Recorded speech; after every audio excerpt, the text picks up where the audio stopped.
प्रदेश के 350 से अधिक प्रोफेसरों का मन अब पढ़ाने में नहीं लग रहा है। इस कारण उन्होंने शासन से स्वैच्छिक सेवानिवृत्ति की मांग की है।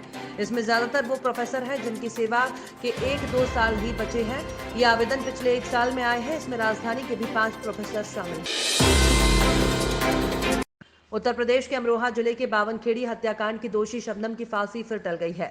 उसके वकील ने राज्यपाल के यहां याचिका दायर की है, जिसके चलते उसे कुछ दिन की मोहलत मिल गई।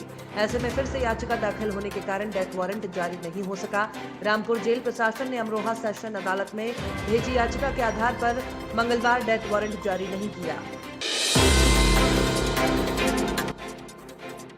पाकिस्तान में कानून व्यवस्था इतनी ज्यादा खराब क्यों है? इसका कारण इस बात से ही समझ में आ जाता है कि वहां कानून निर्माता ही अपनी घिनौनी करतूतों के बाज नहीं आ रहे हैं। पाकिस्तान में एक 62 साल के सांसद ने मात्र 14 साल की लड़की से निकाह कर लिया है।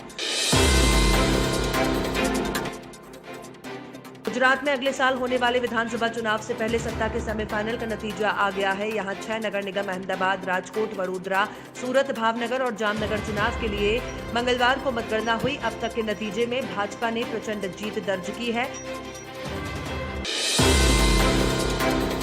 दुनिया के महानतम फुटबॉल खिलाड़ियों में शामिल पेले ने अपनी जिंदगी के बारे में एक सनसनीखेज खुलासा करते हुए सबको चौंका दिया है। हाल ही में महान फुटबॉल खिलाड़ी पेले की जिंदगी पर नेटफ्लिक्स ने एक डॉक्यूमेंट्री फिल्म बनाई है। इस फिल्म में पेले ने एक चौंकाने वाला खुलासा किया है। पेले ने इस डॉक्यूमेंट्री में बताया कि उन्होंने अपनी निजी जिंदगी में कई बार पत्नी को धोखा दिया है। बैतूल से कांग्रेस विधायक निलय डागा और उनके परिवार से संबंधित कंपनियों ने 450 करोड़ रुपए की अघोषित संपत्ति उजागर होने के मामले में मंगलवार को 2 गिरफ्तारियां की हैं। गिरफ्तारी सोलापुर स्थित कंपनी के प्लांट से 7.5 करोड़ रुपए बैग में भरकर भागने के मामले में हुई। हबीबगंज क्षेत्र से 8वीं की छात्रा को कार से अगवा कर दुष्कर्म करने वाले 3 आरोपितों नाविद खान, रोहित खंगार और अनमोल चौहान को न्यायाधीश कुमुदिनी पटेल की कोर्ट ने कठोर कारावास की सजा सुनाई है। मुख्य आरोपित नाविद को 20 साल की सजा और 10,000 रुपए के अर्थदंड से दंडित किया गया।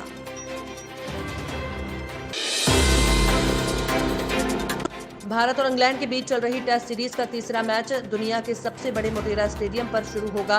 गौरतलब है कि मोटेरा के स्टेडियम पर वर्ष 2012 में आखिरी टेस्ट मैच खेला गया था। वहीं मुकाबला भी भारत और इंग्लैंड के बीच में ही खेला गया था, लेकिन तब यहां पुराना स्टेडियम था। मोटेरा स्टेडियम का पुनर्निर्माण करके इसे विश्व के सबसे बड़े स्टेडियम के रूप में बदला जा चुका है।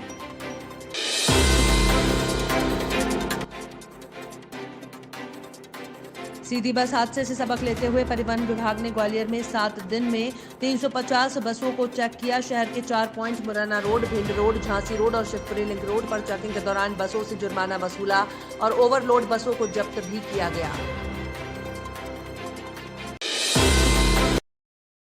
स्पेशल टास्क फोर्स ने कानपुर के 4 टप्पेबाजों को गिरफ्तार किया है। आरोपित 3 करोड़ रुपए में 2 ग्राम यूरेनियम बेचने की फिराक में थे।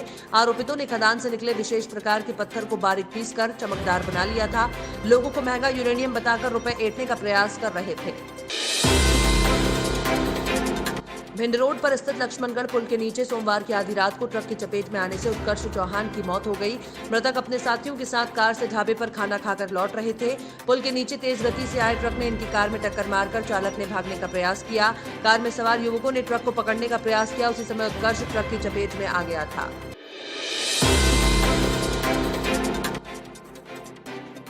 नगर निगम के तत्कालीन सिटी इंजीनियर हरभजन सिंह पर दुष्कर्म का आरोप लगाने वाली युवती 15 मार्च को जिला कोर्ट में बयान दर्ज कराएगी। वो फिलहाल हनी ट्रैप मामले में उज्जैन जेल में बंद है। मंगलवार को उसका प्रोडक्शन वारंट जारी करते हुए कोर्ट ने उसे उपस्थित रखने को कहा।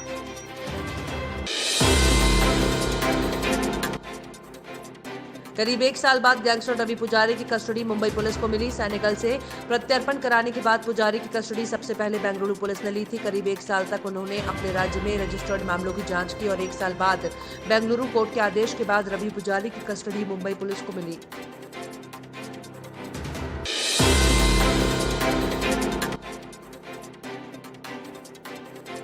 आंध्र प्रदेश के एक टीवी चैनल में मंगलवार को एक बेहद ही अजीब स्थिति बन गई। चैनल द्वारा बुलाई गई एक लाइव डिबेट में भारतीय जनता पार्टी के महासचिव विष्णुवर्धन रेड्डी और एक स्थानीय नेता में बहस हो गई।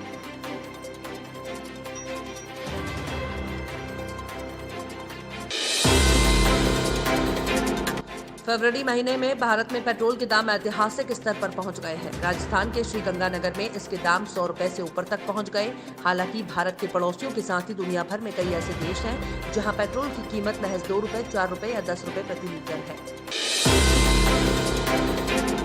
कथित सत्ता विरोधी लहर को ध्वस्त करते हुए सत्ताधारी भारतीय जनता पार्टी ने गुजरात में एक बार फिर बम्पर जीत हासिल की है। किसान आंदोलन के बीच हुए निकाय चुनाव में बीजेपी ने गुजरात की सभी 6 नगर निगमों पर फिर कब्जा जमाया है, तो कांग्रेस को शर्मनाक हार का सामना करना पड़ा।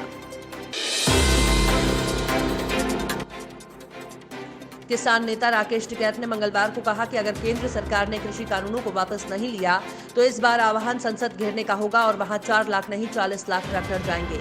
इसके साथ ही उन्होंने किसानों से तैयार रहने को कहा, क्योंकि कभी भी दिल्ली जाने का आह्वान हो सकता है।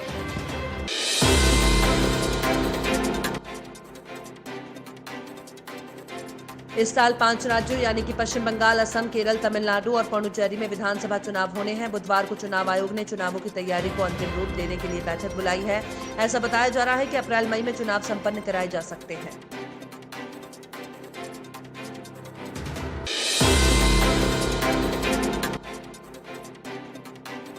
केंद्र शासित प्रदेश दादरा और नगर हवेली के सांसद मोहन डेलकर की मौत की खबर ने सभी को चौंका दिया है। 7 बार सांसद रहे डेलकर का शव सोमवार को मुंबई के एक होटल में मिला था। मुंबई पुलिस को सांसद के कमरे से 15 पन्नों का एक सुसाइड नोट मिला है।